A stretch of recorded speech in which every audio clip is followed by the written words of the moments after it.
Hey Facebook, how are you tonight? It is, what is it, Motivational Monday? I'm like, is it Monday, Tuesday, Wednesday, Thursday? I don't know.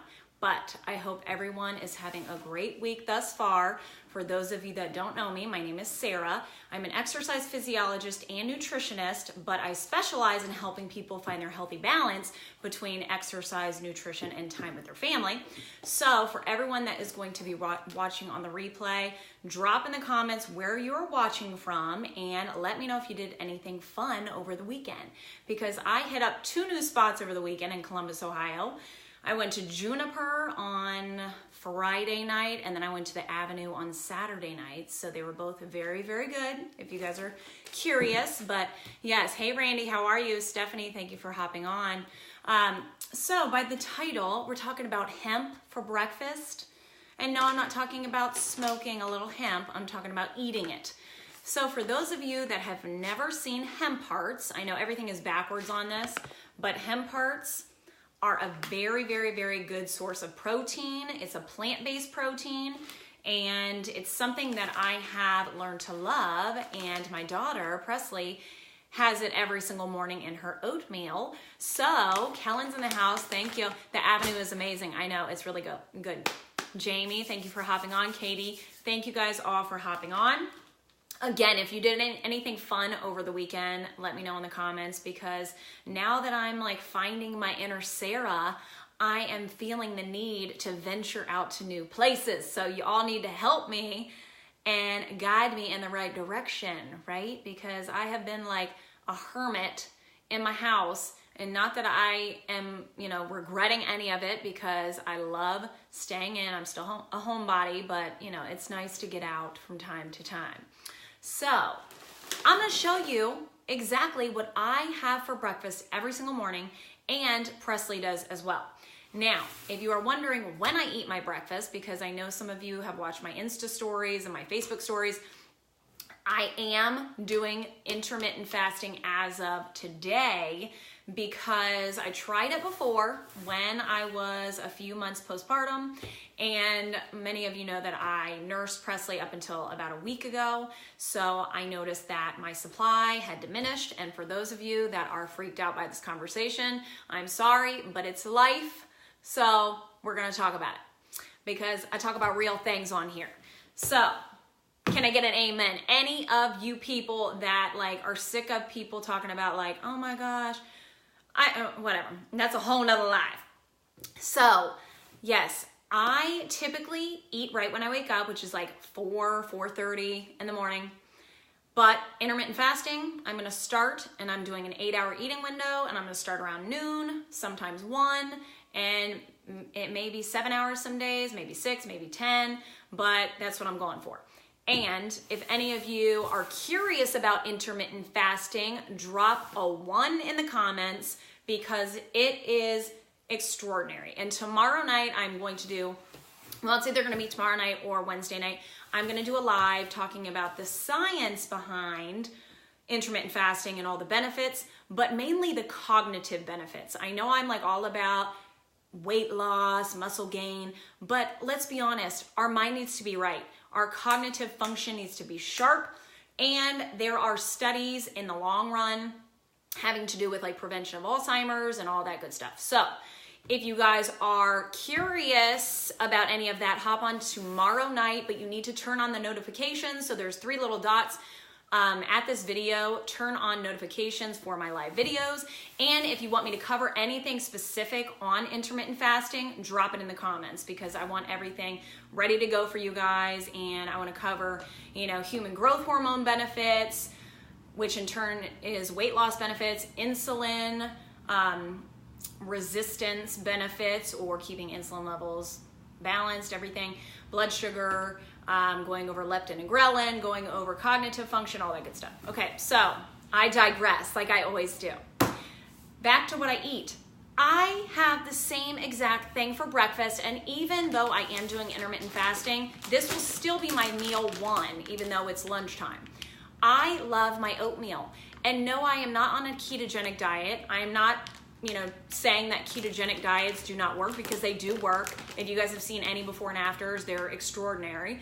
But it's not for everyone. So intermittent fasting is an eating technique, whereas keto is strictly diet, because you are only consuming high fat foods, proteins, and your carbohydrates are 5% of your caloric intake. That's very difficult to do, let alone maintain. So that's why doing intermittent fasting, you can get away with eating just, you want to keep a low glycemic diet, but even if you do splurge a little bit, if you are following a 2 to 3 meal a day and you're keeping your eating window short, your insulin levels are still going to stay low, just as they do with a ketogenic diet, and you can stay in ketosis, and you're going to be able to eat whatever you want and all that good stuff and still lose weight. So, oats. Now, I have pretty much consumed every single type of oat known to man. I've tried it all. And Bob's Red Mill is my ultimate favorite brand. Now, I was doing steel cut oats for the longest time. If you guys like oatmeal for breakfast, go ahead and drop a 3 in the comments, because you're gonna love my little creation. And I cannot believe I'm letting you guys know this, because I try to keep all my recipes to my little group. But sometimes I need to share to the whole congregation, because this is literally something I could eat like 3 times a day and just be content eating oatmeal every single day. So, after reviewing a whole bunch of nutritional facts on a whole bunch of different labels, steel cut oats are good for you, yes, but the gluten was killing me. So I am pretty much about 90% gluten-free at this point, and Kellen likes oats. I am in love with just the old-fashioned rolled oats by Bob's Red Mill, gluten-free. And right here for one serving, which a serving, you guys got to be careful with serving sizes, but a half a cup, which totally fills me up. Half a cup is 7 grams of protein, which a lot of people don't realize how much protein is in oats. And then 3.5 grams of fat, just 0.5 grams of saturated fat, and 32 carbs, but 5 grams of fiber. So remember, we subtract the fiber from the total carbs to get our net effective carbs, which are really the impacting carbs on our blood sugar. If you guys don't know much about net effective carbs, blood sugar, low glycemic, drop a 4 in the comments. If all this talk is like over your head, which it was at one point for me too. So I'm not saying I know everything there is to know about it, but I've done a lot of research and I have certifications. So if you are clueless and you want to know more, drop a 4 in the comments. I start with this. I scoop out a half a cup, and I actually pretty much double the recipe because I make Presley and I's at the same time. But half a cup of oats, let's just pretend like it's me, and then I add water. To be honest with you, I do not measure, and that's something I should probably do. But I'm estimating maybe a cup of water, and then I nuke it in the microwave for 2 minutes. Now, steel cut oats took me like all flipping morning. I'd put that on, take a shower, I could just like run errands. It takes so darn long for steel cut oats. So that's another reason why I'm happy with my gluten-free old-fashioned rolled oats. Damon's in the house, Jamie's in the house. How are you guys? So, nuke it in the microwave, 2 minutes, pull it out. If it's like super dry, I add a little bit more water. Then I add my raisin rack, and y'all, like, I will, mark my words, I will have my own vegan protein powder here this year. Maybe not this year because we only have like 3 more months left, but within 1 year from this date, mark my words, I will be promoting my own vegan protein powder. I'm doing it because I'm sick of telling everyone to go here, go there, go everywhere, and I'm not reaping the benefits because I want to have my name to something, gosh darn it. Is that so terrible? If you think it's terrible, drop a 5 in the comments. And I'm coming after you if you do. No, I'm just kidding. Okay, so Raisin Rack. If you guys live in Columbus, Ohio, Raisin Rack is on Schrock Road in Westerville. I think I said that twice. And their plant-based protein is one of the best tasting. It's my favorite by far. So what I do, take a scoop out, put it there in the bowl, and then I take about a tablespoon, sorry, my lighting, you guys know I have my social lighting system going, so sometimes it's not ideal to showing things. Here we go, Earth Balance butter. Earth Balance butter is a plant-based butter. Anyone that knows me knows that I so much rather have butter than oil. So I typically cook with a lot of butter. There you go. I mean, I have coconut oil, I have avocado oil, I have almond. I have olive oil, I have all the different oils. But Earth Balance butter or melt butter are my two faves. So scoop that in. And then I do cinnamon and mix that all together. And then it might get a little dry, so then I add a little bit more water.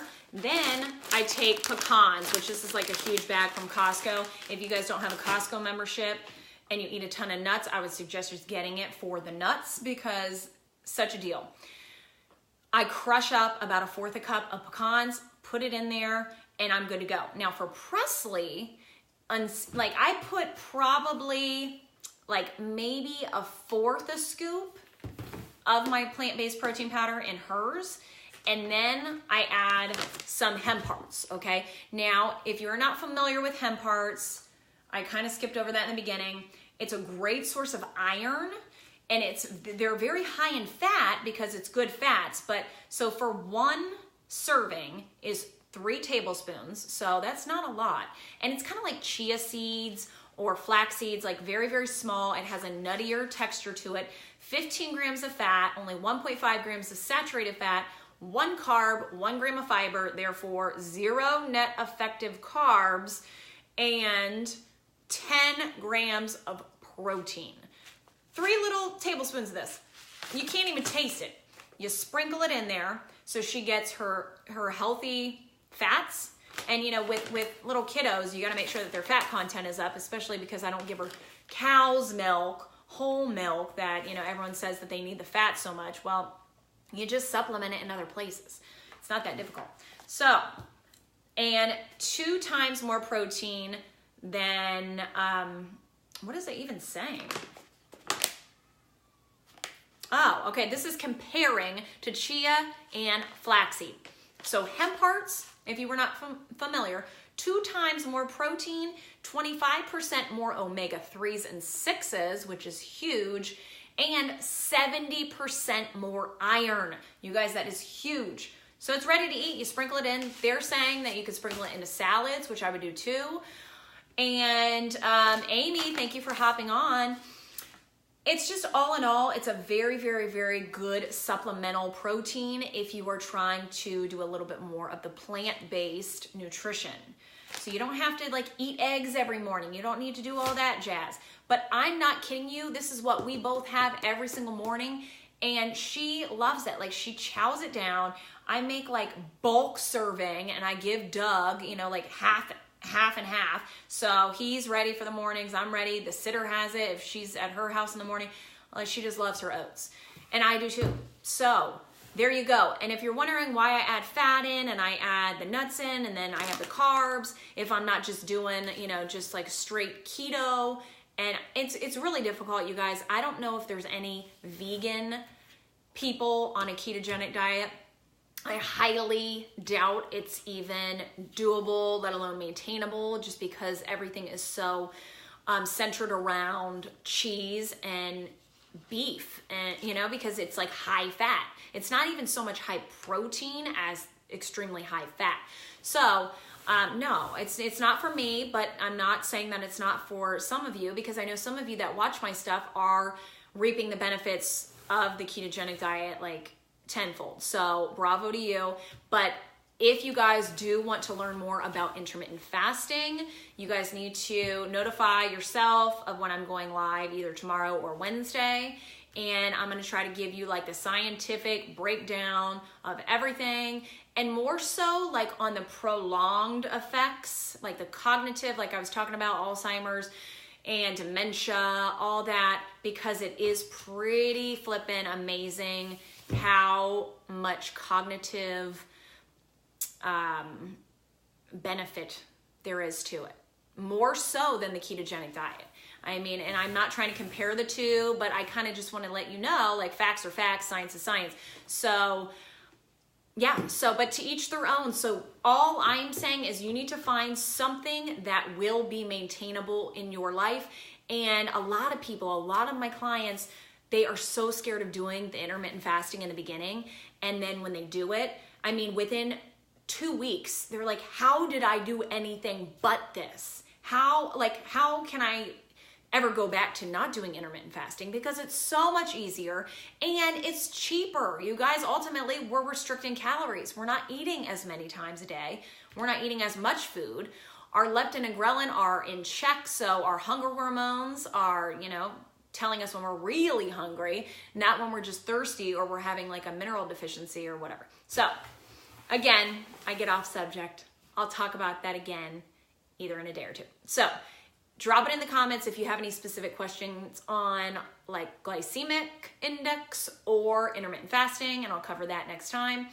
And if you guys have not tried anything like this, try it because it's amazing. So have a great night, and I'll talk to you guys later.